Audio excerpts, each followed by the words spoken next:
Paz e harmonia para todos nós. E que saibamos viver bem, porque dentro do propósito da divindade para todos nós está que nós vivamos bem. E para viver bem é aproveitar todas as oportunidades. E já que vocês vieram, a oportunidade é esta. Pelo menos é a minha. De estar aqui novamente na Irmã Rosário. Depois aí entre 17 e 20 anos, segundo a contabilidade que fizemos aqui, significa dizer que eu já posso manter a esperança que quando for completar 45 ou 50 anos eu posso voltar outra vez.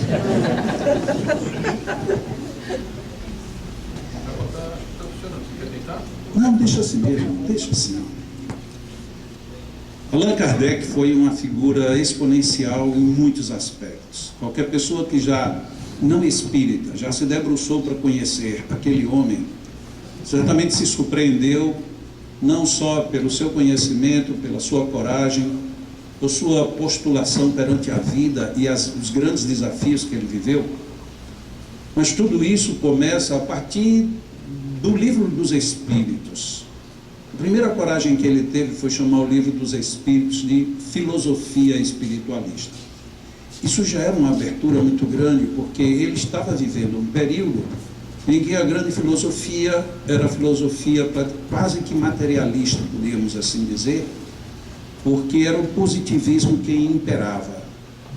E ele chama então agora uma doutrina que ia começar de uma doutrina espiritualista e uma filosofia sobretudo. Então ele já começa abrindo portas de uma maneira muito corajosa. E a sua coragem começa a se patentear a partir da primeira questão: o que é Deus? Ele não queria saber quem era, nem onde ele estava, ele queria saber o que é. Afinal de contas, o que é isso que a gente chama de Deus? E aí começou o grande primeiro problema nosso de espíritas que seguimos Allan Kardec. Ele divide a resposta, ou pelo menos a resposta ela é dividida em duas partes. A primeira parte é Deus e a inteligência suprema. E quando a gente para nessa primeira parte, a gente vê que isto é um problema sem tamanho para a gente. Porque todo mundo invariavelmente diz: Deus é amor, Deus é Pai, Deus é justiça, Deus é bondade, Deus é Deus, Deus, Deus. E raros são aqueles que se lembram da definição, que é uma resposta que a gente já tem de cor. Deus é a inteligência suprema. E isso porque tem muitos fatores, entre os quais a gente tem medo de inteligência. Normalmente a gente tende a admirar alguém que seja inteligente, mas não para a gente chegar perto. Está vendo? Eu ainda vou achar um ponto em que não vai dar tanta interferência. Então nós já temos uma certa dificuldade com a inteligência.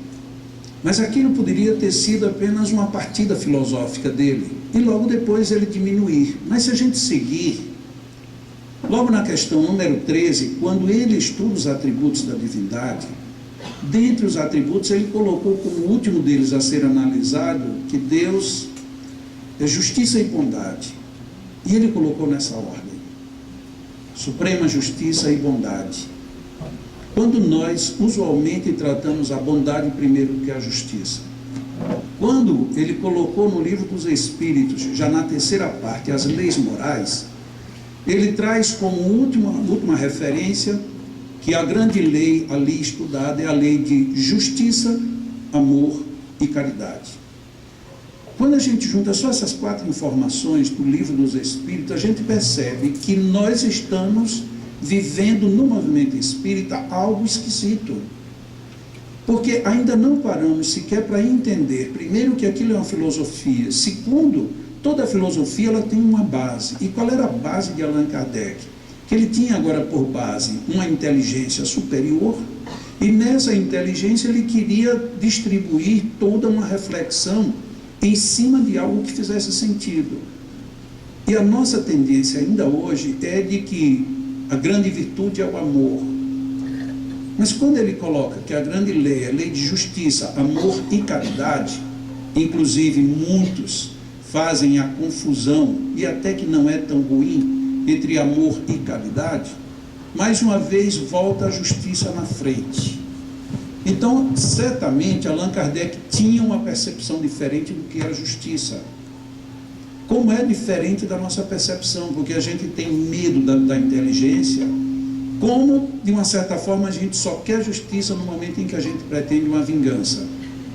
A justiça é um elemento de vingança e não um elemento de reparação. Quando a gente vê qualquer pessoa dizendo, eu queria que fosse uma justiça, ou dizendo, quando a gente não quer ser malzinho, dizendo, Deus está aí, a justiça de Deus nunca falha, ela pode até tardar, ou seja, é uma justiça punitiva, vingativa e nunca reparativa. O que isto tem a ver com o magnetismo? É exatamente em cima dessa estrutura filosófica que ele pôde aproveitar uma experiência que ele já tinha há 35 anos, que era a experiência do magnetismo. E ele coloca o magnetismo dentro do viés espírita como uma conotação inteligente para poder desenvolver o segundo grande aspecto da doutrina espírita, que é o aspecto da ciência. E aí nós começamos a ficar meio assim, porque nós entendemos que a ciência espírita ela se faz a partir da mediunidade. Até aí estamos corretos. Mas essa mediunidade ela funciona, e como é que nós temos meios de verificação? Se a gente quer fazer uma sequência espírita, nós deveríamos pegar a obra espírita, principalmente a dele. E aí a gente vai começar a entender que ele coloca o magnetismo sob dois ângulos muito ricos. De que o magnetismo é o fenômeno que nós chamamos de vida. E dois, é através do magnetismo que a manifestação do mundo espiritual no mundo físico se pode fazer evidente. Obviamente que existe um segundo elemento poderoso, que é o elemento psíquico. Não teríamos como deixá-lo de fora. Mas em termos de estrutura de ciência, toda a estrutura da ciência espírita se fundamentou no magnetismo. Quando já em Céu e o Inferno, ele analisa de novo a questão, ele começa a comentar que muitos dos fenômenos, principalmente de previsão do futuro, já naquela época começaram a se escassear, porque falta uma base. Que base? É que os médiuns desse tipo precisam ter conhecimento, e ele usa a expressão, conhecimento já do magnetismo. Isso surpreende, porque nós estamos num meio onde tudo parece ser natural. É natural que um médium pense, é natural que um médium sinta, que um médium veja, que um médium deduza. E o magnetismo, ele vai ficando de fora o tempo inteiro. E aí alguém sabe de que já houve ou de que está acontecendo em algum lugar um efeito físico. E esse efeito físico ele se dá por quê? Porque alguém libera um fluido e o espírito combina e faz a manifestação. Sim, mas o que é esse fluido? Que tipo de combinação é essa? Isso não me interessa. Tudo bem, não vai interessar a todo mundo, porque nem todo mundo é pesquisador. Mas alguém precisa pesquisar isto. E na hora que a gente começa a entrar neste campo, nos deparamos de novo com o magnetismo.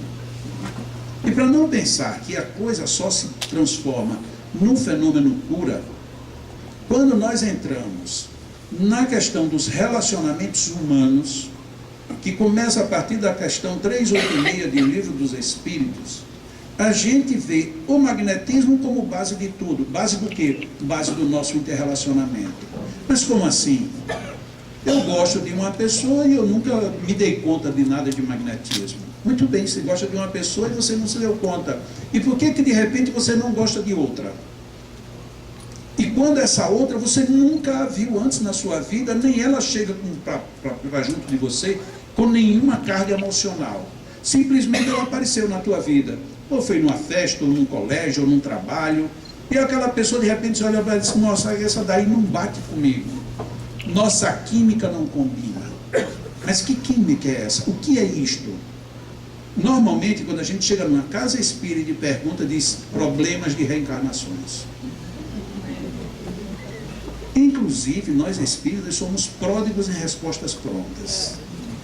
E até porque elas são muito poucas.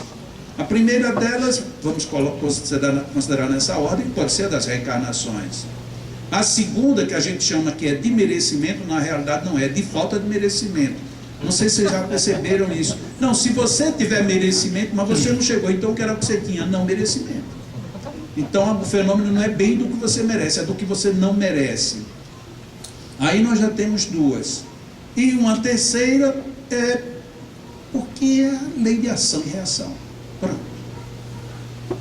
Aí você fica muito feliz. Imagina você chegar a ter um câncer, você vai ao médico, o médico lhe dá essa surpresa, olha, fique tranquilo que você tem um câncer, mas não é terminal. Em 6 meses você vai, mas não é nada de absurdo. Aí a gente começa a cair naquela, mas por que eu? Como assim? Não tem um outro remédio e tal? Não, mas por quê? É a lei de ação e reação, mas eu não fiz nada. Recentemente nós temos uma companheira na nossa casa, que ela é aquilo que a gente chama de natureba, mas não é natureba recente, ela desde jovem era natureba, sempre. Nunca comeu nada errado, nunca fumou, nunca bebeu, nunca nada, pegou um câncer que a levou em 6 meses. Foi embora. E aí a gente fica, mas espera aí, e como é que foi? Mas foi um câncer de quê? Que tinha a ver com o quê? Tinha a ver com o aparelho digestivo, tinha a ver com o fígado, tinha a ver com o pulmão. Nossa, mas ela não fumava e pegou o pulmão, ela não bebia, pegou o fígado, ela não comia nada errado, o aparelho digestório dela se comprometeu todo. Aí o que é que a gente vai dizer? Não, isso só pode ser coisa da outra vida. Mas é tão confortável a gente ter uma desgraça em cima da gente e alguém dizer, não, não se preocupe, isso é coisa da outra vida, não é bom. Porque aí a gente já fica conforto. Lógico que a gente não fica. O que a gente quer é uma solução, seja lá o que for. E ali, a partir da 386, Allan Kardec começa a perguntar isso. E por que algumas pessoas, sem se conhecerem, não se gostam ou se amam de repente? E a resposta dos Espíritos, na 388, é curiosa. No meio da resposta ele diz, o piloto desta ciência, qual ciência? A ciência das inter-relações. O piloto desta ciência é o magnetismo. E aí acrescentaram, que um dia compreendereis melhor. Bom, mas ele estava se referindo a ele, Allan Kardec, que já tinha 35 anos de experiência, ele ainda iria conhecer melhor. Ou será que os Espíritos já estavam prevendo que iriam dizer aquilo para os Espíritas que viriam depois? Como a dizer, vocês vão ter que estudar isso para uma hora entender os relacionamentos. Normalmente, quando eu faço treinamentos, cursos de passes, essa questão surge naturalmente, as antipatias. As antipatias, sendo uma lei de acordo com isso que a gente exara da 388 do Livro dos Espíritos, sendo uma lei magnética, significa dizer que se eu entender como funciona, eu posso ter uma solução. Se eu não tiver, então é porque o problema não é este. E aí era fácil a gente chegar e checar no Livro dos Espíritos se ele está bom ou se ele está errado, se está mais ou menos coerente ou se está incoerente. E a gente faz. E como é que eu checo? Você entende de magnetismo? Não. Bom, se você não entende de magnetismo é a base de uma ciência, portanto é uma própria ciência. E você não entende da ciência, como é que você quer resolver? Você sabe como é que se resolve determinados tumores, tem que fazer uma cirurgia. Você sabe disso, você vai fazer a cirurgia? Não, porque eu não sou médico. Óbvio, então ele faz porque ele é médico, se especializou. Magnetismo pediria, em tese, a mesma coisa. Mas tem raciocínios que a gente pode absorver de uma forma natural. Por que é que eu não gosto de alguém? Será que é porque esse alguém tem algum tipo de coisa que gera uma frequência e essa frequência é incompatível com a minha? Isso é um raciocínio. Porque na hora em que eu começo a perceber que o magnetismo a gente pode entender que são como ondas, frequências, campos energéticos, e uns interagem com os outros, pode ser que o meu campo não seja bem afinado com o seu. E aí a gente vai encontrar uma situação crítica.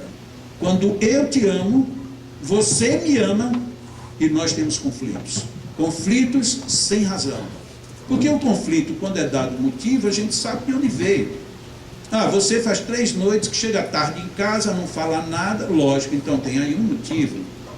Ah, a gente está brigando porque eu fiz uma coisa para você, você nem deu conta, você nem me elogiou. Nosso aniversário de casamento, você nem se lembrou, você não se lembrou do meu aniversário, nem do casamento, nem do nosso filho. Está aí uma série de problemas.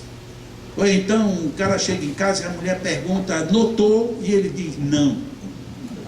Porque não dá para ele notar. Lógico que a mulher não entende como é que funciona a cabeça do homem e vice-versa, é complicado. Mas a gente pode farejar alguns motivos pelos quais a gente, mesmo se amando, tem dificuldades. Mas e quando a gente se ama e um não pode tocar no outro, fisicamente? Como é que a gente vai explicar isso? Eu te amo. Quando eu estou longe de você, eu sinto falta, eu preciso me tocar, eu preciso chegar perto. E aí quando eu chego perto, existe uma força repulsiva. E o outro sente a mesma coisa. Então de onde vem isso? É muito fácil você dizer, isso é um problema da outra vida. Sim, então a outra vida está brincando comigo, porque me fez me apaixonar pela pessoa que eu deveria estar distante dela. Porque se é para a gente viver e avançar e progredir, de onde foi que a gente assimilou a ideia de que para progredir, avançar e aprender, a gente tem que sofrer? Não é necessário. A dor, a gente sempre viu isso, ela entra como a medida da própria vida para nos chamar a referência do que nós estamos fugindo. Então, você comeu muito, você vai ter um problema de barriga, você está dormindo muito pouco, vai ter problema de dor de cabeça, vai ter problema de visão. Então, a gente sabe que os desconfortos que o corpo apresenta, muitas vezes, são avisos para que a gente reveja o que está fazendo. E não porque Deus seja sádico. Ah, você vai progredir, então você vai ter muita dor de barriga, para ver se você aprende. Sim, mas não dá para eu aprender porque eu contraí isso na outra vida, e nesta eu não me lembro da vida passada. Ou será que a gente nunca pensou nisso? Eu não me lembro da vida passada, eu estou pagando os problemas da vida passada, e Deus foi tão sádico que não me deixa saber. Não, você vai ter que sofrer. Quanto mais você sofrer, e tem mais, não reclame, porque se você reclamar, você vai sofrer de novo. Aí a gente diz, é melhor não acreditar muito nesse Deus, porque é um Deus mais do que sádico, ele é perverso. Agora, se eu começo a me acostumar com a ideia de que eu tenho que sofrer, olha, por isso, porque Jesus sofreu, eu digo logo de saída, eu não sou Jesus. Não, mas como assim? Não, primeiro porque ele não sofreu, porque ele tinha karma, ou tinha débito, ou ele veio de uma encarnação complicada. Me explica aí por que é que ele sofreu. Vamos ser curto e rápido. Ele sofreu porque quis. Eu não quero, por que eu vou sofrer? Ah, mas não é assim, não é querer, não querer. Claro que é querer ou não querer. É aquela velha discussão, meio espírita adora, sublima o umbral. E eu não vou para o umbral. E as pessoas ficam com raiva disso. Quando eu digo que eu não vou para o umbral, meu Deus, nos acuda. Um dia eu fiz uma palestra só sobre isso. E quando terminou, uma senhora saiu do meio da multidão, mas ela vinha para mim, eu fiquei até com medo, mas era uma cara furiosa. Ela chegou e disse, o senhor não pode fazer isso. E eu disse, o quê? O senhor não pode fazer isso? Como é que o senhor faz isso? E eu estava estupefato, não sabia do que ela estava falando. O senhor acabou com o umbral e eu agora vou para onde? Tirei o chão da mulher sem querer. Eu disse, não acabou não, eu aqui não vou. Mas a senhora pode ir, faça um estágio lá de 40 anos, tá bom para a senhora? Não, mas também não precisa exagerar. Eu digo, quanto tempo a senhora quer ficar lá? Aí de repente a gente se dá conta de que a gente está brigando até por alguma coisa que não faz muito sentido na nossa vida. Como é curioso esse nosso estilo de vida, como a gente se perturba porque a gente não reflete. Mas não é esse o problema é que eu amo essa mulher me ama e a gente não consegue fazer quase nada juntos. Bom, se eu não quero participar da ideia de que isso é uma coisa que aconteceu e que eu não me lembro, se eu quero participar de que isto é uma reação magnética, então eu tenho que convir que ela é um campo magnético e eu sou outro. E os nossos campos se desencontram. Muito bem. Então o que eu devo fazer para entrar na relação de um campo magnético que eu não me sinto muito bem? Mesmo que você nunca tenha estudado nada, você sabe que quando a gente fala com uma pessoa que fica muito feliz, a gente abraça e saculeja e joga. Quando a gente vai falar com uma pessoa que a gente não gosta, a gente dá a pontinha dos dedos e já vai largando logo, para não se contaminar. Muito bem, se você quer fazer bem com uma pessoa, então você tem que o quê? Dar a ponta do dedo e se sair? Ou você tem que saculejá-la? Olha que raciocínio mais primário. Como é que a natureza faz? De repente aqui está muito quente. O que foi que a gente fez para resolver o calor? Ligou um bocado de ventiladores. Para que os ventiladores? Para fazer circular o ar. Mas o ar está na mesma temperatura, mas ele circulando, ele gera um refresco. Então é preciso ter um movimento para amainar algo que está desagradável. Quando a gente estuda magnetismo e vai avançando nisso, a gente vai descobrir que existe uma técnica chamada, não é uma técnica, é um conjunto de movimentos que são considerados como dispersivos. Então quer dizer que se eu faço dispersivo numa pessoa com quem eu tenho dificuldade e ela faz em mim, será que isto resolve? Ah, mas e quem não é espírita que não vai saber disso? Só que o magnetismo não é uma doutrina espírita. O magnetismo é lei natural e é universal. Quando a gente tem uma criança que está chorando, a gente põe no braço e fica com ela parada, não é isso? Não, a gente movimenta, a gente agita até que a criança relaxe. Será que eu não percebi que o agitar é muito mais natural do que o contrário? Todo mundo aqui está sentado, alguns não, mas a maioria está sentada e está com a sensação de que está parado. Todavia, a Terra está se movendo a mais de 1000 km por hora nesse exato momento. Portanto, nós estamos aqui numa velocidade monstruosa e nem nos damos conta disso. A vida, ela é movimento o tempo inteiro. Isso não é uma teoria nova. Isso é uma teoria lá, ainda antes de Jesus. A vida é movimento. Então, o magnetismo, se magnetismo é vida, eu posso dizer magnetismo é movimento. Ainda quando aparentemente eu esteja estacionário. Por quê? Porque na hora que há um trânsito, há uma troca, há uma permuta, há movimento. Então, resumindo essa situação, então quer dizer que se uma pessoa com quem eu tenho dificuldades, se eu tiver a oportunidade de fazer nela dispersivos e ela em mim, você acha que isso resolve? Lógico, vai depender de alguns pequenos ajustes, você vai ter que saber o que fazer, como fazer e tudo, mas eu te asseguro, 100% de resultado positivo. Nossa, mas por que ninguém nunca falou nisso? Ninguém nunca falou porque quando ele respondeu na 388 dizendo que o piloto dessa ciência era o magnetismo, a gente pegou o magnetismo e jogou fora. Mas a gente jogou o magnetismo fora, jogamos, lógico, aqui de uma forma figurada, mas de uma certa forma sim. Por quê? Porque Allan Kardec, quando a gente lê Allan Kardec, ele fala de magnetismo, ele não fala de passes. Ele fala de água magnetizada, ele não fala de água fluidificada. Ele fala de uma força que é do homem. E na casa espírita a gente sabe que é a força do mundo espiritual. Então aí tem alguma coisa errada nessa história. Afinal de contas, são eles que fazem ou somos nós? E é bem fácil a gente ver uma conclusão disso, só que às vezes a gente fica meio cego dentro do que a gente pode estar observando. Existe uma casa espírita em tal lugar onde o pessoal tecnicamente faz magnetismo. Existe uma outra casa em que tecnicamente não faz magnetismo. Mesmo fazendo um levantamento superficial, examina qual das duas contabiliza um maior número de curas, de efeitos positivos, de superação. É fácil, só fazem magnetismo. Então tem alguma coisa na outra que está faltando. Porque não pode ser o mundo espiritual que esteja faltando.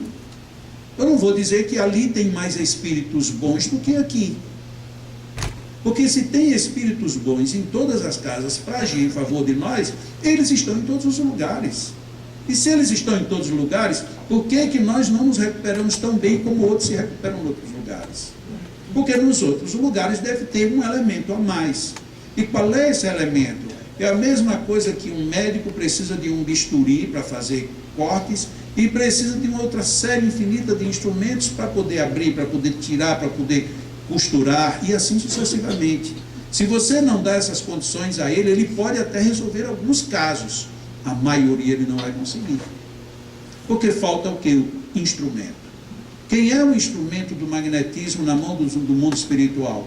Somos nós. E o que nós fazemos? nós ficamos lá, pronto, meus irmãos, façam o que vocês querem. Será que isso resolve? Se resolvesse, era para ser resolvido. Vamos imaginar um caso mais grave. Uma pessoa com Alzheimer. O que um espírita tem a dizer com uma pessoa com Alzheimer? E eu vou até simplificar. Não é nem para quem está com Alzheimer que vai ter dificuldade de entender. Mas para quem cuida de quem tem Alzheimer. O que você vai dizer para a pessoa que cuida? O porquê? E o que você deve fazer? Ou não? Como espíritas, a gente vai dizer, procure um médico, dê os medicamentos, contrate um cuidador e deixe lá, porque não tem jeito. Isso daí é uma doença progressiva e fatal. É verdade? Mas e como espiritismo a gente não pode fazer nada? É orar, pedir a Deus, inspiração, só isso. Não, mas a oração já é muita coisa. É muita coisa, concordo. Mas a oração parece que ela sozinha não está conseguindo resolver o problema. Ou será que nós não pensamos assim? Eu penso. E quando eu penso, eu me incomodo. Porque os mesmos espíritos, no mesmo livro dos espíritos, na questão 424, eles disseram a Allan Kardec, quando ele perguntou por que os convulsionários, quando surtavam, eles não sentiam dores. E os espíritos responderam: na maioria das vezes é o efeito do magnetismo. Até aí já era uma provocação. A conclusão é que é fantástica. Magnetismo que atua no sistema nervoso do mesmo modo que certas substâncias. Ali está a chave. Do mesmo jeito que está na 388 em relação aos relacionamentos interpessoais. Então quer dizer que alguém com um problema grave no sistema nervoso está totalmente acessível a quem trabalha magnetismo. Então quer dizer que já tem uma fórmula para tratar pessoas com Alzheimer? Não, não tem. E isto é um problema extremamente complexo e que está, por exemplo, hoje eu sei, em pesquisas, e muitos núcleos estão pesquisando magneticamente o fenômeno. Não se tem conseguido reversões, mas se consegue estacionar o mal. Pessoas que antes, em 5 anos, teriam morrido de Alzheimer, com 5 anos ainda estão lúcidas. Será que isso é bom ou isso é ruim? Será que dar qualidade de vida é bom ou é ruim? Mal de Parkinson hoje já tem algumas boas teorias em magnetismo. E como é que a gente se encontra com isso se nós na Casa Espírita não falamos, não concordamos, não estudamos, não avançamos, até que um dia na nossa casa aparece alguém com o problema. Aí nesse momento, aí agora eu quero saber o que é isso. Por que eu estou colocando isso nessa forma assim tão forte? Porque parece que ou a gente acorda antes do tempo, ou a gente vai ter o constrangimento de já acordar depois da hora. Porque a cada dia que passa, a nossa sociedade, ela entra num processo quase que autodegenerativo, porque a gente está procurando coisas que a gente não vai encontrar. A gente está vivendo uma vida que não se sustenta em si mesma. Hoje os produtos que a gente compra no supermercado têm que vir com rótulos. E a gente tem que ouvir um outro conselho: acredite no que está no rótulo, porque se você não acreditar, você vai endoidar. Então ali está dizendo, tem rastros de glúten. Aí você tem que saber se você de fato é alérgico, porque se você for alérgico, nem com rastros de glúten você pode comer, porque você está correndo risco de vida. Mas aí se um nega essa informação e diz sem glúten, e você come acreditando que está sem glúten, mas você tem alergia a glúten, o que vai acontecer com você? Você pode morrer de repente. Então a gente está entrando num mundo hoje que é o mundo da superinformação e a gente ficando super desinformado. A gente sabe tudo por cima e por dentro nada. Então nós somos espíritas de assistirmos toda semana uma palestra, tomar passe e ainda leva uma garrafa de água para casa. E alguém pergunta por quê? Não, porque desde menino que é assim. Sim, mas e por quê? Não, porque lá em casa a gente aprendeu que tinha que ir. Sim, mas por quê? Aí eu nunca parei para perguntar por quê. Mas não está na hora de você entender por quê. Porque se você, quando vai a um centro espírita, estou evitando falar aqui de qualquer outra igreja, qualquer outra denominação, para que ninguém diga que eu estou extrapolando. Mas se você vai a um centro e você não sabe o porquê do que você vai, não, mas eu vou porque quando eu vou eu me sinto bem, ótimo. Mas e por que você se sente bem? Ah, porque no final tem um passe. Sim, o que é que você sente no passe? Não, eu não sinto nada. Mas você fica bem? Fica. E aí quando você sai do centro, que vai para casa, o semáforo estava no amarelo e o carro da frente parou, não avançou. Você continua no clima do passe. Bom, aí já é demais. Aí agora você exagerou. Eu disse, não, é uma pergunta boba. Então o passe dura muito pouco em você. Por que ele dura pouco? Porque você não entrou ainda dentro do espírito do que você está buscando. Você está ali porque alguém disse, olha, vá lá no centro espírita e receba um passe. E por que eu vou receber um passe? Você não está dizendo que tem dor de cabeça toda semana? Vá lá, você vai ficar bom. Aí a pessoa vem e recebe o passe durante 3 meses e não ficou bom de jeito nenhum. Ele disse, e aí, como é que foi? Deu certo lá? Ele disse, não deu certo não, mas eu ouvi umas histórias lá até interessantes. Ah, tá bom, pelo menos você foi tocado pela mensagem, que bom. Mas e a dor de cabeça? Do mesmo jeito. Ah, é porque Deus queria que você tivesse dor de cabeça para você conhecer o espiritismo e ser espírita no futuro para resgatar a sua vida do passado. Meu Deus do céu, é um sacrifício tão grande para Deus conseguir fazer você ser alguma coisa. Por que não ser mais objetivo? Parece que eu estou aqui para implicar. Não é, porque a doutrina espírita ela é objetiva. Allan Kardec não se conformou com nenhuma resposta que ele não concordou ou que ele não entendeu. Ele perguntou e perguntou de novo e insistiu. Tem dúvidas? Olha mais um assuntozinho que o magnetismo complica a nossa cabeça comum no meio espírita.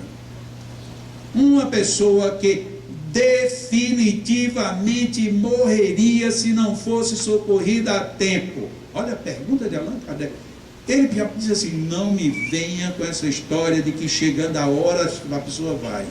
Não é isso que eu quero saber. Eu quero saber, a pessoa está rompendo-se os laços, é essa a expressão que ele diz, está ali, se fosse falar tipo nordestinês, está com o pé na cova, e se ninguém fizer nada, ele morre. Tem jeito? Veja que ele não perguntou desse jeito, isso é coisa de nordestino. E os espíritos responderam, tens disso prova todos os dias. E aqui eu paro. Esse livro tem 170 anos. Naquela época não tinha UTI, não tinha ressuscitador, não tinha quase nada do que a gente tem hoje. E já lá naquela época acontecia da pessoa ser socorrida e não morrer. Então parece que a coisa não está programada, é um programa onde a gente consegue fazer outras digitações em cima dele. E os espíritos continuam na resposta. Resposta da pergunta 483. Os espíritos então dizem que esta pessoa está morrendo porque lhe falta o fluido vital que é o responsável pela vida e que um magnetizador pode lhe dar. O engraçado é que na casa espírita, pelo menos quando eu ia para a casa espírita pequeno, que eu nasci numa casa espírita e vivi dentro do movimento espírita a minha vida inteira, eu sempre ouvi que o nome disso é moratória. Você está para morrer, morre ou não morre, aí você recebe uma moratória e vai viver mais um tempo. Aí quem é que dá essa moratória? Os espíritos. Mas quando eu leio Allan Kardec diz e recebe a resposta dos espíritos ao contrário disso.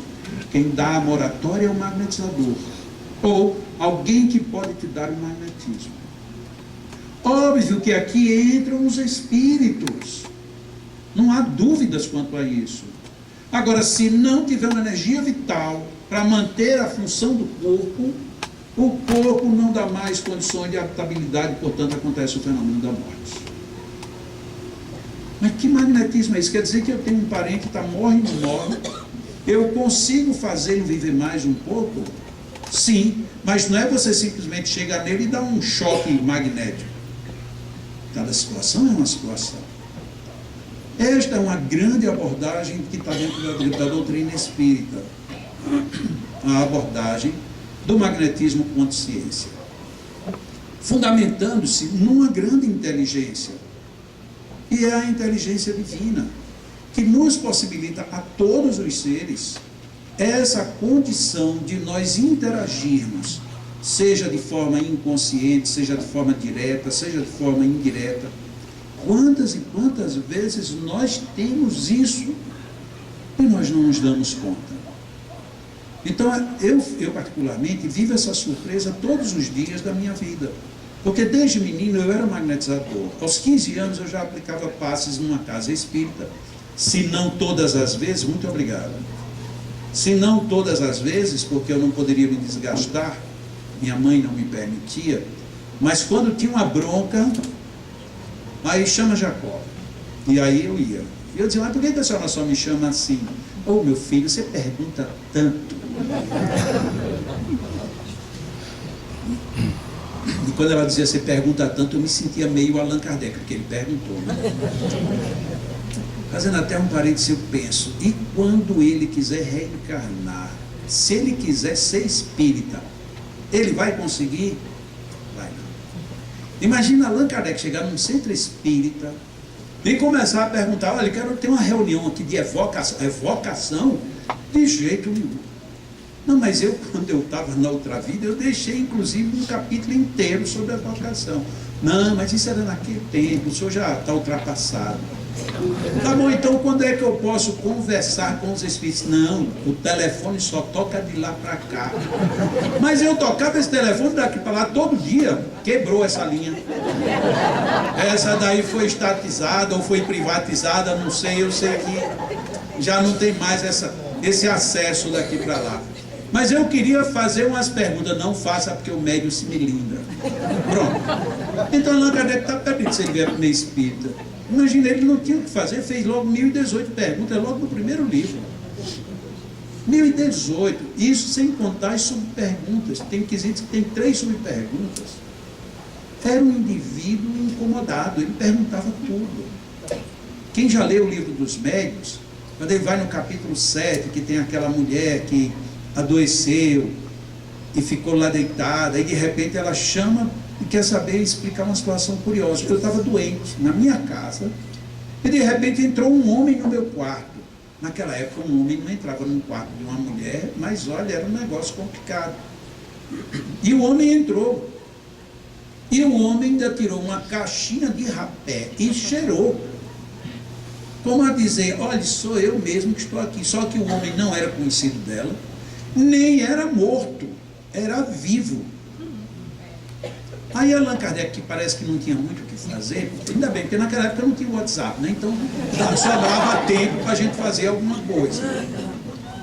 Aí Allan Kardec faz uma reunião e chamou um outro que também não tinha muito o que fazer no mundo espiritual, que era São Luís, que foi um dos espíritos que mais tiveram participação na codificação.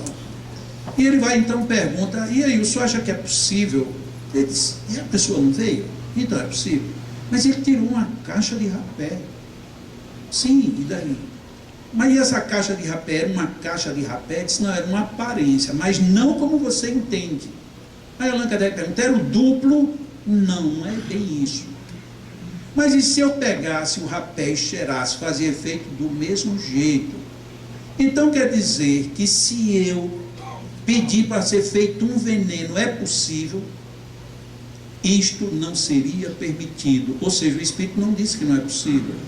Ele disse que existe uma outra lei que não permite que determinadas coisas aconteçam de lá para cá. E graças a Deus. Porque imagine que, não sei se aqui em Campinas ainda está essa moda, mas no Nordeste chegou uma moda agora, que está passando, já está se acabando. Que era uma moda de que você não tem um obsessor. Um obsessor é muito pouco. Você não tem uns 48, 73, era um número assim. Porque você vai numa reunião de obsessão, aí, e aí, meu irmão, como foi? Ah, hoje a gente tirou 28. Ah, por isso que eu estou sentindo um alívio. Quer dizer, um negócio assim meio exagerado. Mas, Por que eu acho que é exagerado? Porque Deus dá um anjo protetor para a gente, umzinho.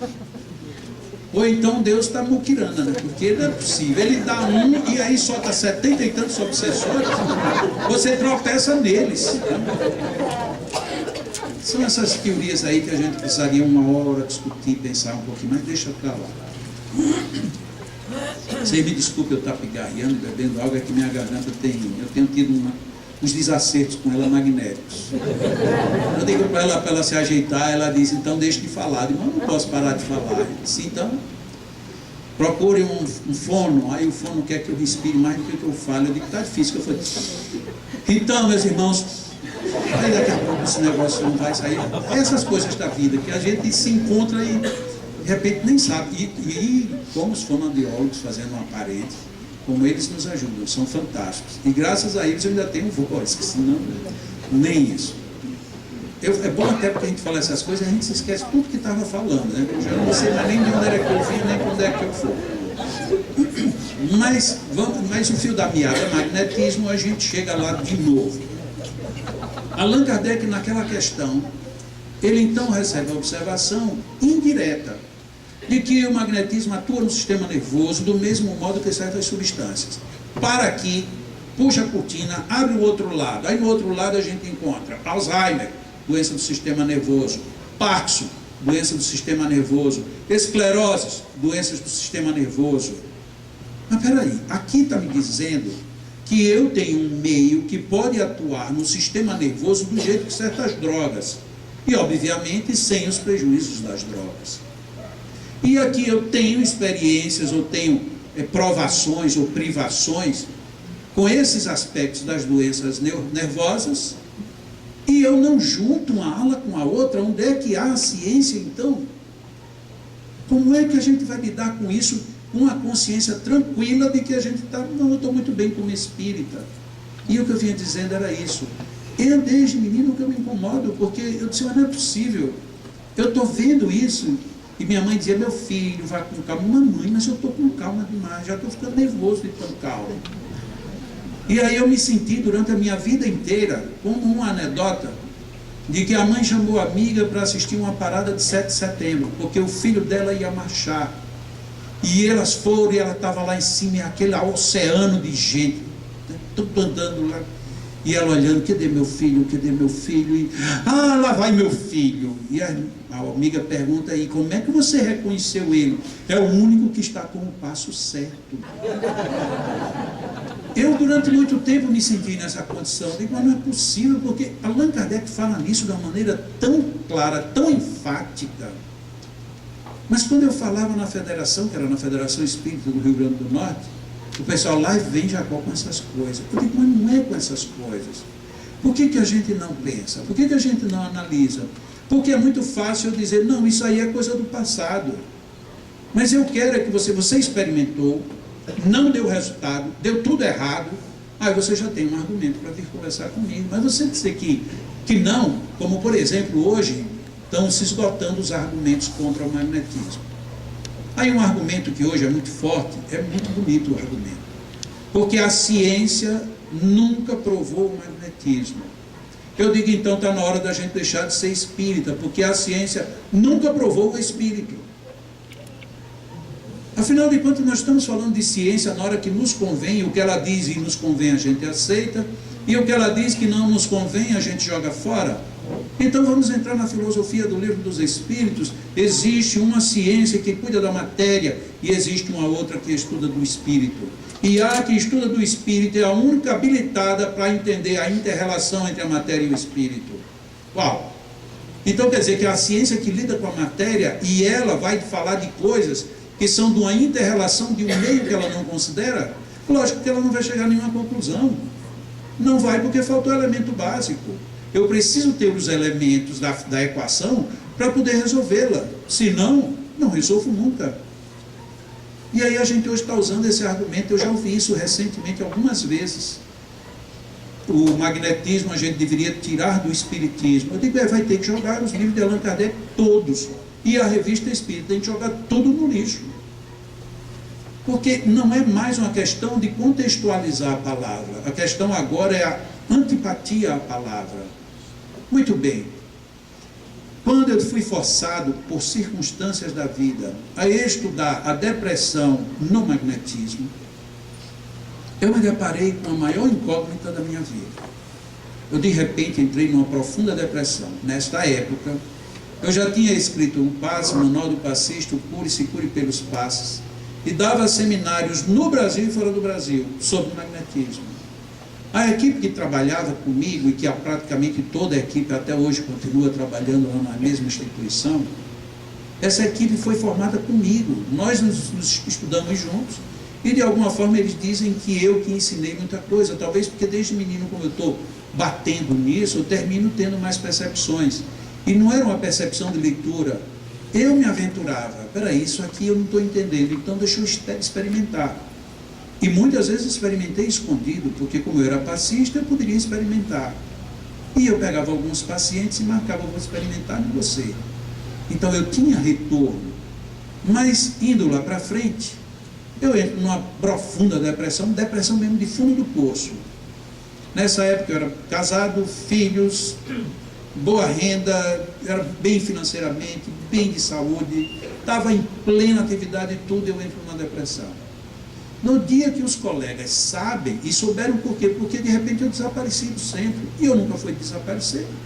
Quando eu desapareço era porque eu estou viajando. Ah, mas Jacó não viajou, ele não disse. A gente procurou a agenda, ele está em Natal. Ele não está indo fazer palestra em lugar nenhum, por que ele não está vindo ao centro? Aí depois de uma semana e meia foram lá em casa. Quando chegaram lá estava eu, deitado, parado, calado. E óbvio, o diagnóstico é bate pronto. Obsessão. Porque qualquer coisa que a gente tem é uma obsessão. Se você tem uma coceirinha de trás do joelho, é um obsessor, que quer que você fique se curvando de vez em quando. É um negócio impressionante. Tudo começa neles, coitados, por isso que a gente precisa de tantos. Mas, voltando, fizeram um belíssimo do Evangelho, leitura, está lá os colegas quase todos do centro. A pessoa que mais me ama, assim, na época, aquela criatura, sabe, super devotada, eu vou aplicar o passe de Jacó. E me aplicou o melhor passe do mundo. Ela me disse isso depois. Só que quando saíram eu estava pior. Me fez mal o passe. Mas olha, está tudo fora de lógica. Pessoas que me amam foram na minha casa de boa vontade, de amor, rezaram, se prepararam, ficaram em corrente ali de oração, me aplicam um passe e eu pioro. A obsessão é pesada. Só podia ser. Voltaram no outro dia e voltaram todos os dias. O dia que foi menos gente foram 2 pessoas. E cada vez que me aplicava um passe eu piorava. Existia uma decepção maior do que essa? Até o dia que eu saí. No dia que eu saí da depressão, que eu não vou entrar na história, porque é uma história um pouco longa, e tem no livro A Cura da Depressão pelo Magnetismo, assim como tem no meu site, na internet, e eu já contei essa palestra várias vezes. Meu site é jacomelo.com. E então, quando eu saio, eu chego no centro espírita, eu digo, e agora? Eu não posso dizer que eles me faziam mal. Porque o que eles fizeram foi o que eu ensinei. E eles fizeram isso por amor. Como é que eu vou dizer que por amor o negócio estava dando tudo errado? Então eu tinha que pesquisar. E eu então naquele dia disse assim, eu vou querer pegar o primeiro paciente de depressão que entrar aqui. E entra um homem se arrastando, puxado por outro. Quando eu olhei de longe, eu disse, ali vem meu primeiro paciente. E levei-o para a cabine, apliquei o passe, mas apliquei o passe.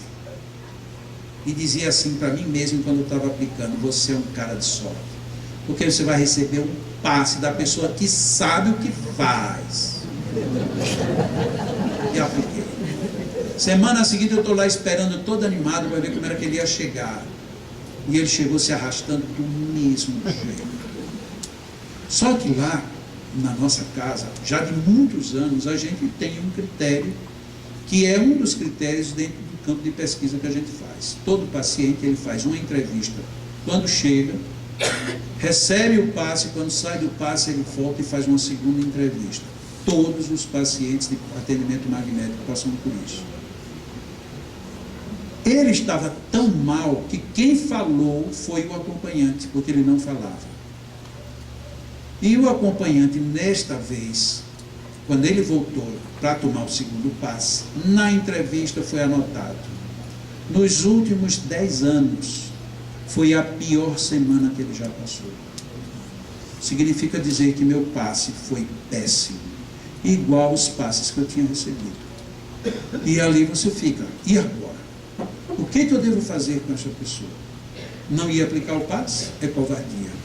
Fazer isso outra vez, eu sei o quanto isso é ruim, porque eu senti em mim. Então eu tenho que descobrir rápido uma solução. Aí lembra, Allan Kardec coloca de que se você quer evitar os percalços da prática, comece pelo estudo prévio da teoria. Isso está lá em Um Livro dos Médiuns. Só que não tinha teoria, mas na hora veio a teoria. No livro O Passe, então logo esse livro foi publicado, tinha um item lá no meio, já do meio para o fim do livro, que se chama Fadiga Fluídica. E uma pessoa me escreveu, me condenando por ter escrito aquilo. Que aquilo era um absurdo, aquilo não existe. E o passista que lê isso daí nunca mais vai querer aplicar passes. E é porque já lá no livro Passe, tudo estava montado em cima de Allan Kardec. Naquele momento em que eu ia levá-lo para aplicar o segundo passe, eu me lembrei. Uma pessoa em fadiga fluídica que está precisando de muito fluido, mas não pode recebê-lo diretamente, porque ele está congestionado. Ele tem que receber esse fluido de forma indireta e se promover o descongestionamento dele. Na hora que eu ia levando, eu disse: será que isto, de alguma forma, se parece com o caso de uma pessoa com fadiga fluídica? Então eu vou inverter tudo o que eu fiz. No primeiro passo eu empanturrei ele de fluido. No segundo eu só despecei. Despecei muito, como muito eu nunca tinha feito com ninguém. Quando eu terminei, peguei a garrafa de água dele, e aí disse: agora eu vou lhe dar todo o fluido que você precisa, e coloquei na água. Que é assim que a gente procede nos casos de fadiga fluídica. E magnetizei a água com a potência maior que eu podia fazer. E ele foi embora. E eu agora fiquei uma semana angustiado para saber como era que ele ia retornar. E uma semana depois ele volta arrastado do mesmo jeito. Só que de repente ele para, levanta a cabeça e olha para um lado e olha para o outro. Eu digo: opa, alguma coisa diferente. Ele andou mais um pouco, parou a segunda vez, olhou para os lados. Na terceira vez que ele parou, deu um grito. E como isso era a terceira semana que eu tinha saído da minha crise, quando eu gritei, todo mundo disse: pronto, é a crise, voltou. Porque imagina você na porta de uma cabine de passe, você dá um grito. Eu não vou dar um grito, porque como tem gente dormindo, eu não quero assustar ninguém. Ou pelo menos com sono. Então, ele foi, daquilo ali eu dei um grito de alegria, porque eu digo: ele está interagindo. Porque uma depressão profunda, você não age, não reage, nem interage. O fato dele ter interagido, aquilo era um bom sinal. No nosso sistema não é permitido você ir olhar a ficha, porque nessa época a gente trabalhava no modelo duplo cérebro. Então o paciente fazia uma entrevista e o magnetizador faz um trabalho sem saber qual é a reclamação do paciente. Então tem duas fichas: o magnetizador anota o que fez e a ficha da entrevista, que durante a semana todas as fichas são comparadas. E aí a gente vai tirando deduções, conclusões, mandando recado, fazendo perguntas, orientando os passistas, e aí sucessivamente. Aí é todo um procedimento. Quando ele terminou de fazer a entrevista, aí eu fui lá pegar a ficha. E aí o pessoal: Jacó, você sabe que não pode ler a ficha. Mas aí eu queria dizer aqui uma coisa, porque tem muitos frequentadores de casa espírita que às vezes se sente desconfortável com isso. Presidente pode.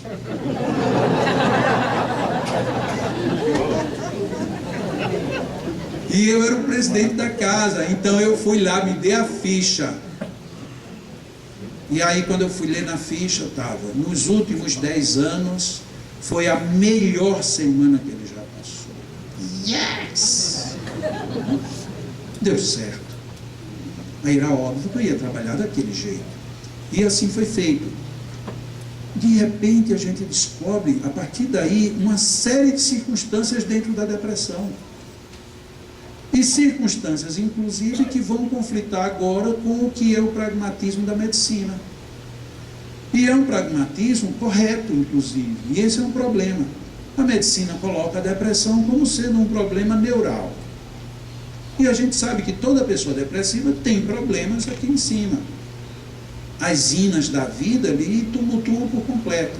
E aí você vai tomar remédio para poder compensar as serotoninas e etc. E eu localizo que a depressão ela tem origem num centro que é muito pouco considerado no meio espírita, pelo menos era, o centro esplênico, que ele está montado aqui praticamente em cima do baço, mas que ele administra baço, pâncreas, fígado, rins e glândulas suprarrenais, que é considerado como um conjunto, um sistema de filtros.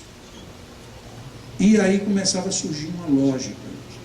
A depressão é um problema de filtragem emocional, fisiológica, endócrina ou o que seja, e também psicológica e espiritual. Por quê?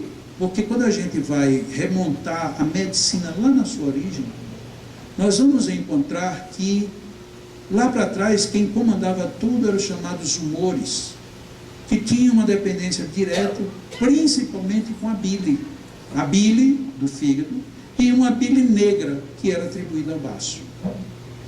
Só que como a bile negra ela nunca foi materializada, ela era culpada do nosso mau humor e da nossa melancolia, que era o nome que a depressão tinha, mas pela inexistência, isso entrou em desuso. Quando a gente lê o livro de Mesmer, o primeiro livro que Mesmer escreveu, Mesmer, o pai do magnetismo animal, o primeiro caso que ele descreveu foi de tratar de uma senhorita que era uma musicista, cantora, jovem de 19 anos de idade, que estava com um problema sério na visão, que na época se chamava de amaurose, e por conta disso ela estava numa melancolia profunda, e uma melancolia com traços de extrema violência ou de insustentável desejo de se matar. Veja que não era um quadro simples. E Mesmer só faz pontuar, sem dizer como, ele diz: e eu tratei esta criatura no fígado, no coração e no baço. E o que é que nós fazemos? A gente não sabe fazer leitura nas entrelinhas. Porque baço e fígado é o sistema esplênico. Mas ela tinha um problema de origem na visão.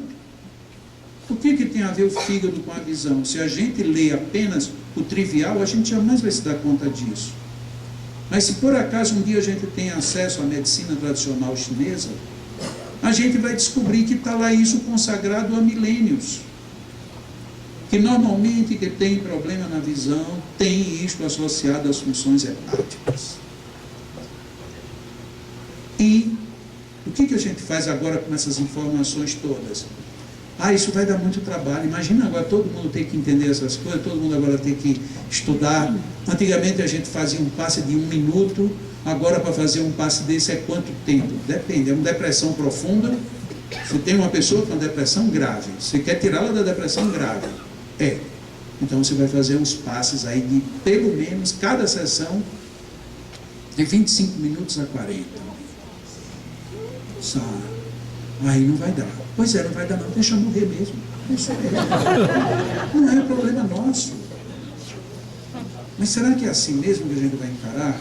A gente está vivendo o Setembro Amarelo, que é o mês que é dedicado mundialmente à observação do fenômeno do suicídio.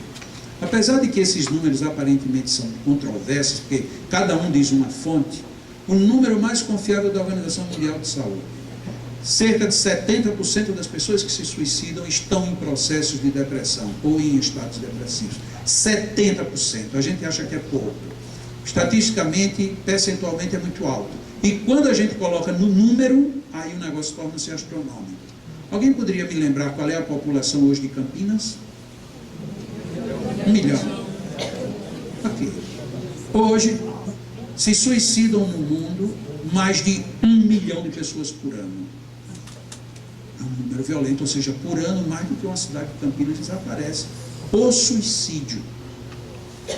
E desses, 700 mil são porque estavam em estado de depressão. Então, peraí, tem alguma coisa errada. A nossa insensibilidade, ela está passando de qualquer limite.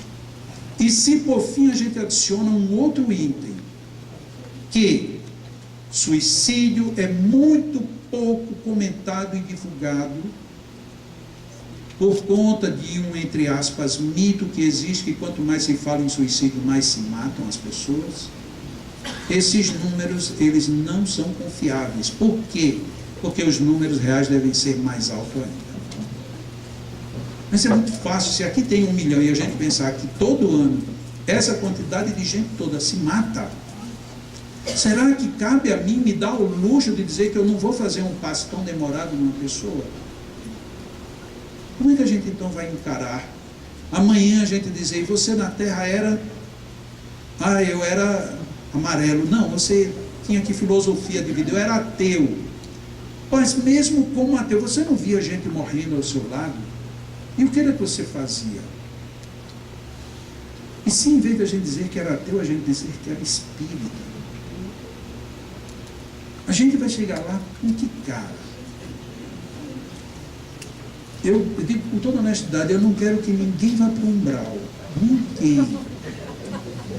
Por isso é que eu quero, ou a gente repensa esse assunto, magnetismo rápido, ou a gente vai caminhar para um lugar muito, muito ruim. Porque não é uma questão de eu acho, não sei, pode ser. Não.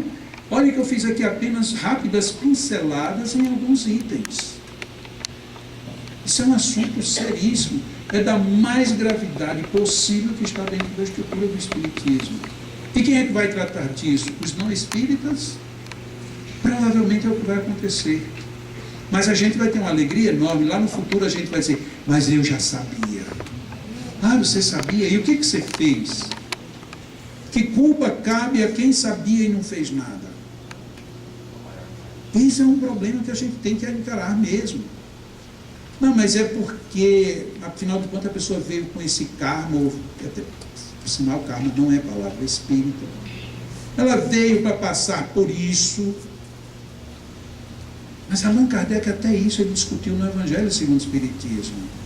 E se alguém está muito mal, e para deixar cumprir os desígnios divinos, eu devo deixar que continue do jeito que está? Se você conhece os desígnios divinos, não pense antes, não teria Deus me colocado para aliviar ou mesmo curar a pessoa? Ah, mas vai que Allan Kardec estava muito romântico nessa época. Então vamos pegar uma pessoa que era menos romântica. Senhor Jesus Cristo. Senhor Jesus Cristo faz um desafio monstruosamente grande. Ele começa dizendo assim: ide e anunciai que é chegado o reino de Deus. Olha que é muita petulância. Nós já pensou eu chegar aqui, em vez de dar boa noite e tudo isso? É chegado o reino de Deus. Aí vão dizer, mas esse rapaz está pensando que é o quê? Não, eu não sou nada, eu estou somente fazendo o que Jesus mandou. Aí depois que ele faz essa proposta, aí ele começa logo assim: ide e curai. É a primeira. Não foi nem a segunda, nem a terceira, nem a quarta, sexta, não. Foi a primeira. Ide e curai. Bom, mas eu, quando eu vou fazer alguma coisa, eu não vou dizer que eu vou curar. Não, você vai dizer que vai fazer o quê? Ah, eu não sei, os espíritos lá que resolvam. Não, mas é você ou são eles? Porque se for você, você tem que saber o que você está indo fazer. Ou não. Você vai a uma padaria. Quando chega lá, o balconista diz, pois não, o que é que o senhor quer? Diz, eu não sei. Mas para ir para uma padaria, eu tenho que saber o que é que eu quero. Agora eu vou aplicar uma energia num outro e não sei o que é que eu quero. Não, eu vou dar um pouco de mim. Ah, é? Mas você vai tirar de onde? Do bolso? Não, de mim. E como é que você tira isso? Não é arrotando, pô, não? Não, é assim, é uma energia sutil que que se chama magnetismo. Ótimo, maravilhoso. Aí você vai pegar essa energia e vai colocá-la todinha nele. Tome. Porque aí o que for bom para ele, ele fica, e o que não for, sim, aí minha pergunta é essa. E o que não for bom? Vai acontecer o quê?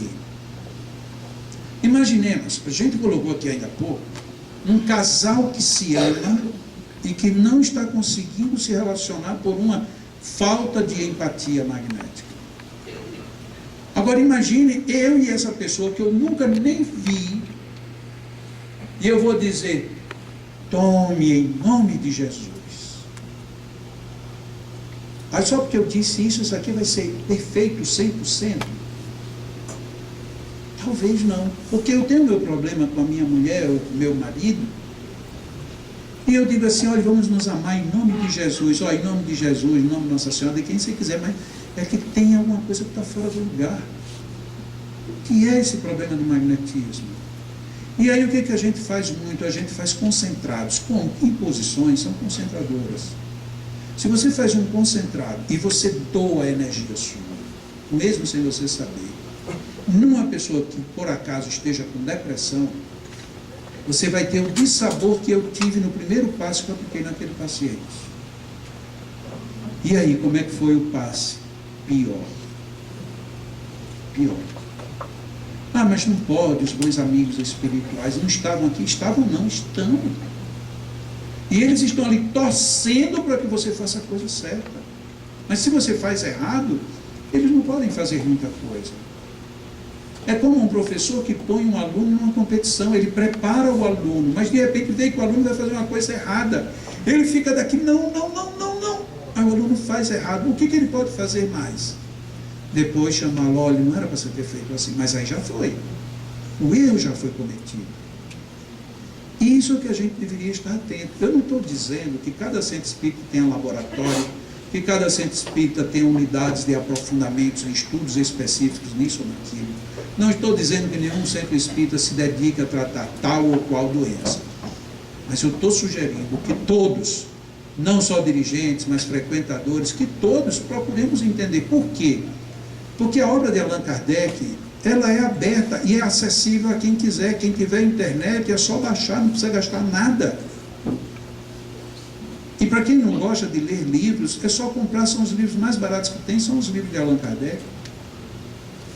E leia. Abra mão de 15 minutos de WhatsApp por dia e você, rapidamente, você vai ler coisas fabulosas. Nós vivemos hoje um mundo de ficção científica. E estamos perdendo a realidade da nossa própria vida. E no meio espírita não está sendo diferente. É ótimo que a gente faculte melhores palestras, isso é uma bênção. É ótimo que a gente tenha atendimento à criança, que a gente tenha evangelização, que a gente tenha reuniões de desobsessão. Tudo é maravilhoso, tudo. Nada é mais ou menos. Tudo é mais, tudo é superlativo em espiritismo. Mas para que isso seja de fato, é preciso que a gente saiba o que está fazendo. Tem muita gente que, eu fui pai de 3 filhos, então eu posso ser um evangelizador infantil. Olhe, não é a mesma coisa. Pedagogia é uma ciência. Mas aí na casa espírita a gente diz, os espíritos vão recompensar, ou compensar as nossas falhas. E um dia eu fui assistir uma evangelização e o cara me convidou, disse, olha, você vai ver lá como é que é. São muitas crianças, mas não tem ninguém para dar. Quem dá aula sou eu. Eu já fiquei meio ressabiado, porque ele era uma pessoa muito ríspida. E quando ele chegou lá, ele pegou o livro dos Espíritos e começou a ler questões que são realmente de discussões mais elevadas. E ele começou a ler uma pergunta. Olha, isso aqui, começou a falar, e ele disse, meu Deus do céu, crianças de 10, 8, 6 anos de idade. Quando terminou, eu disse, olha, eu aqui ensino assim, porque afinal de contas eu aprendi no Espiritismo que todos somos espíritos antigos e velhos. Eu digo, tá russo. Mas as crianças entenderem essa sua linguagem, não, mas elas quando crescerem vão se lembrar. Mas vão se lembrar do quê? Vão se lembrar que tinha um professor idiota que dizia um bocado de bobagem que ela não sabia o que era nada daquilo. É mais que elas vão se lembrar. Porque não tem como ela fixar determinadas estruturas. Ora, se para dar aula para criança a gente precisa de pessoas que têm um mínimo de aptidão em pedagogia, e para a gente lidar com uma pessoa que vai sentar na sua frente, você vai aplicar um passe. Não, eu não preciso ser médico, mas eu preciso ter noções de anatomia. Eu não preciso ser um especialista, mas eu preciso ter noção de fisiologia. Eu posso não ser um grande conhecedor de espiritismo, mas é bom que você tenha a noção de magnetismo. Porque você vai mexer com o universo do outro. Às vezes a gente toma muito cuidado, olha, cuidado com essa pomada, porque ela pode, se você passar de 2 semanas de uso, pode ter problema. Porque ela pode queimar, ou ela pode insensibilizar a região. Por quê? Por conta dos componentes que ela tem. Então quem está ali passando a pomada está lhe avisando que tem riscos. Mas aí você vai pegar a pomada e passa de qualquer jeito e não está nem aí. Daqui a pouco você vai dizer que o médico não presta ou que a pomada é ruim. Não, foi você que usou indevidamente. Ora, ele está falando muitas vezes numa situação tópica, localizada, ele faz todos esses cuidados. Eu, quando aplico um passe, eu entro em você. Entro, literalmente, eu entro em você. Eu vou fazer isso irresponsavelmente. Algumas vezes, algumas pessoas já me disseram, já, depois que eu vi, eu não tive mais coragem de aplicar passes. Eu digo, tá bom, porque você queria ficar acomodado. Porque acomodado está tudo. Agora, veja, você que está entendendo não aplica, e quem está aplicando que não entende, quem é que está melhor e quem é que está pior nessa equação? Nós temos que entender que o magnetismo no passe não é um magnetismo que vem do mundo espiritual e que a gente está ali só de passagem. Nós somos peças-chaves no processo. Quando a gente tem competência nisto, a gente vê o resultado. Quando a gente não tem, fica a sensação de que o mundo espiritual não está fazendo nada. Por fim, uma frase que sempre me incomodou muito no meio espírita, e eu estou falando principalmente porque essa frase me incomodava lá onde eu comecei. Os espíritos fazem tudo. E a minha pergunta, ou contra-pergunta, era, então por que eles não fazem? Porque você não me diga que os espíritos fazem tudo, mas eles não tiram a minha dor de cabeça. Então, se eles fazem tudo, como é que eles fazem? Porque eles não estão fazendo em mim. E quando o problema não é só dor de cabeça, é um problema existencial. Como é que os espíritos vão fazer tudo se não tem ninguém para ajudar? E por que se os espíritos fazem tudo, por que às vezes a gente vai num centro espírita e diz, olha, procure um psicólogo, procure um neurologista. Ah, mas os espíritos não fazem tudo? Não, fazem tudo, mas não é tudo. Ah, tá bom, então a frase já não é mais essa. Porque se eles fazem tudo, por que eles não estão fazendo? Qual é o motivo deles não fazerem? E eu sei a resposta, e todo mundo aqui sabe. Eles não fazem porque o elemento, o instrumento, não está na mão deles. E esse elemento, esse instrumento, somos nós. No dia que a gente tiver competência nisto, muda. Minha mulher precisou fazer uma microcirurgia. Isso tem uns 11 anos. A minha mulher é sempre fantástica. A minha mulher disse para mim, você vai acompanhar a cirurgia. Eu disse, meu amor, não dá. Ela disse, não, você vai. Mas como é que eu vou entrar lá? Que eu não sou médico. Ela disse, não, você entra. Eu digo, bom, eu entro, mas só se eu tiver permissão. Eu disse, então tá bom, então você vai me assistir. Só que eu sei que minha mulher não mente. Como ela não mente, eu digo, eu quero saber o que ela vai dizer lá dentro. Porque quando ela foi entrando, que eu acompanhei, já me emparraram ali, não, o senhor não pode entrar. Ela chegou e disse, não, mas deixe, não pode. E eu fiquei do lado de fora. Eu digo, eu sabia que eu não ia ver a cirurgia. Daqui a 2, 3 minutos, a moça chegou lá, seu Jacó, pois não, disse, o senhor me acompanha, por favor. Vista aqui essa roupa, bote no sapato, tá? O senhor pode ver que o senhor vai ali acompanhar a cirurgia. Eu digo, tá bom. E eu entrei. Na hora que eu entrei, aí o médico cirurgião disse, e aí, colega, tudo bom? Minha mulher contigo. Eu sou colega. Eu digo, tô bom, rapaz. Ele disse, olha, é o seguinte, tá vendo aqui, a gente vai fazer, tá tudo lá, que a gente vai filmar. Queria pedir a sua permissão para filmar, colega. Pode filmar à vontade. É até bom para a gente. Pode. Disse, olha, aqui é o nosso colega anestesista, tal. Você deve conhecer. Sim, eu conheço. E aí, doutor, a gente pode começar? E aí foi que eu vi que era eu mesmo, o doutor era eu. Eu disse, por mim pode, está tudo ótimo. Você quer? Eu digo, não vou sugerir nada, vou só olhar, que eu estou só acompanhando. Aí minha mulher olhar para mim e rir. Aí disse, nós vamos fazer agora anestesia. Aí ela olhou para os 2 médicos doutores. Aí eles olharam para ela, eu vou pedir a Deus que as mãos de vocês estejam abençoadas. Eles olharam um para o outro e ficaram sem entender aquilo bem. A questão de nós energizarmos o que nós vamos fazer. E aquilo foi legal, né? Lógico que depois que saiu de cirurgia, tudo, eu fui perguntar, meu amor, me diga uma coisa, eu sou o que, afinal? Porque eu fiquei sem saber se eles perguntassem minha especialidade ou... Eu disse, mas eu não falei que você era médico, e como é que eles estavam me chamando de doutor? Eu disse que você era psicólogo, era psicanalista.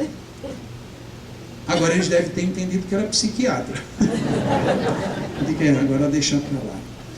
Nós precisamos ter mãos abençoadas. Mas como é que a gente tem mão abençoada se você não sabe o que você vai fazer com elas? Como é que você tem mão abençoada se você vai trabalhar um elemento tão rico como o magnetismo e você não sabe nem quando ele vai, nem quando ele vem, quando ele é mais ativo, quando ele é menos ativo, quando ele chega a ser passivo, quando ele é descongestionante, quando ele é congestionante?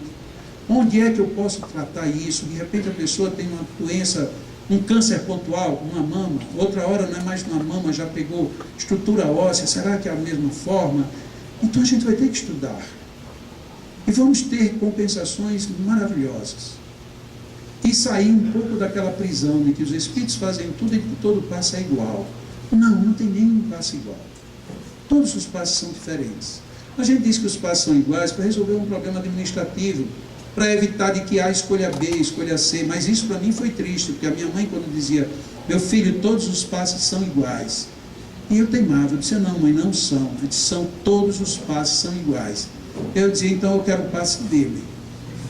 Mas meus filhos são iguais. Pois é, mas não são iguais, pois eu prefiro o igual dele. Ela dizia, meu filho, como você é teimoso? Eu digo, mãe, não são iguais? São, eu quero o dele. Agora, se a senhora dissesse que era diferente, que a gente tinha que tomar passos diferentes, mas a senhora disse, são todos iguais, então eu quero o dele. E aí a gente começa a perceber que tem muita coisa que faltou a gente raciocinar, a gente dialogar, a gente discutir um pouco. Não discutir no sentido de fazer confusão, mas de trocar um pouco de ideias. Porque a gente viveu num mundo meio complicado. A água nossa, quem magnetiza são os espíritos. Aí Allan Kardec pergunta aos espíritos, aí os espíritos dizem que quem magnetiza é o magnetizador. Aí a gente fica assim, ou eu acredito em Allan Kardec ou eu não acredito. Porque se eu acreditar nele, então tem que ter alguém para magnetizar a água. Mas eu nunca li isso, eu nunca leu. Eu não acredito, porque está lá no livro dos Espíritos, está lá no livro dos Médiuns e está em A Gênese. Quem magnetiza é o magnetizador. Mas como é que a gente fica agora simples, enquanto você não sabe de uma coisa, se você cometeu um erro, você não errou, você não sabia. Agora, na hora que você sabe, aí você começa a ter que se reajustar consigo próprio e com a própria realidade. Eu peço desculpas por ter feito essa coxa de retalhos, mas eu acho que a minha pretensão era exatamente essa. Mostrar que o magnetismo está em várias áreas. Ele pode ser observado de diversas formas e pode atuar e estar presente em 1000 situações diferentes. A única coisa que nós não deveríamos fazer, era deixar o magnetismo de fora. Era a única. Porque o magnetismo está na base de Allan Kardec e está na base da vida, independente de religião. E o magnetismo é o grande elemento que a gente pode ter para modificar as vidas de todos nós, uns dos outros. Abrir mão disso, eu posso até dizer, é quase que abrir mão da vida.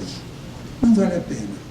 Então, sem qualquer situação de querelas, de pendências, que a gente se disponha a ler, a refletir. Mas eu já li o livro dos Espíritos 5 vezes, pois releia. Se você quer ler na Gênesis, eu reduzo muito. Leia o capítulo 14 da Gênesis, só o 14. Você vai ver quantas informações tem ali. Quer ler Revista Espírita? É muito volume. Leia o primeiro ano e o último ano. Olha que eu estou reduzindo o mínimo do mínimo, só para a gente ver como Allan Kardec tratou tudo isso. Não é possível que ele estivesse certo numa parte e 100% errado na outra. Um dia uma pessoa colocou isso de público. Allan Kardec disse na questão 555 do Livro dos Espíritos que Espiritismo e Magnetismo é uma só ciência. Mas e se ele tiver mudado de ideia? Essa foi a colocação. E quando a gente lê Revista Espírita, de janeiro de 1869, portanto, 2 meses antes dele desencarnar, ele volta a dizer: Espiritismo e magnetismo são 2 ciências gêmeas, e se uma se afastar da outra, se imobilizará. Praticamente é o que a gente tem visto. A gente ficou com uma faceta do Espiritismo, muito boa, por sinal, que é o estudo das consequências e das atitudes morais, mas está faltando muito mais para a gente ser muito mais eficiente. Muitíssimo obrigado pelos senhores, as senhoras terem vindo, e pelo que eu estou sabendo, a gente vai ter aqui a oportunidade de fazer algumas perguntas, mas já que não tem mais perguntas...